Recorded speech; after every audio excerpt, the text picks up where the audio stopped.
क्या आपने कभी सोचा है कि अगर चूहों के मलमूत्र की धूल आपके सांसों के जरिए शरीर में चली जाए तो क्या होगा? क्या यह एक आम सर्दी खांसी होगी या जानलेवा बीमारी? तो चलिए समझें हंता वायरस का सच। एक ऐसा अदृश्य खतरा जो सीधे हमारे फेफड़ों पर हमला करता है। वैज्ञानिकों का मानना है कि हंता वायरस कोई आम फ्लू नहीं है, बल्कि यह चूहों से इंसानों में फैलने वाली एक गंभीर बीमारी है। यहाँ है हंता वायरस के बारे में 3 बेहद महत्वपूर्ण और चौंकाने वाले तथ्य। तो पहला है हवा में तैरता अदृश्य जाल, एयरबोर्न ट्रांसमिशन। जब संक्रमित चूहों का मल, मूत्र या लाश सूख जाती है तो वह धूल में मिल जाती है। जब आप उस जगह झाड़ू लगाते हैं या सफाई करते हैं तो यह वायरस हवा में उड़ने लगता है और सांस के जरिए सीधे आपके फेफड़ों में पहुंच जाता है। चूहों के काटने की जरूरत नहीं, बस उनकी छोड़ी धूल ही काफी है।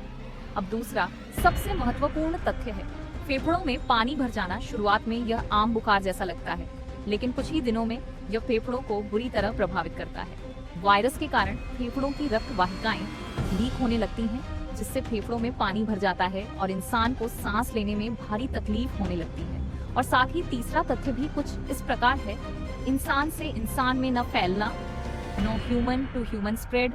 राहत की बात यह है कि यह वायरस इसके चुनिंदा अमेरिकी रूपों को छोड़कर कोरोना की तरह एक इंसान से दूसरे इंसान में नहीं फैलता। यानी अगर आप किसी मरीज के पास बैठते हैं तो आपको खतरा नहीं है, खतरा सिर्फ चूहों से है। निष्कर्ष, हंता वायरस हमें सिखाता है कि हमारे आसपास की सफाई कितनी जरूरी है। चूहों को घर से दूर रखना ही इसका सबसे बड़ा बचाव है। क्या आप जानना चाहेंगे कि घर की सफाई करते समय इस वायरस से कैसे बचें? कमेंट करें।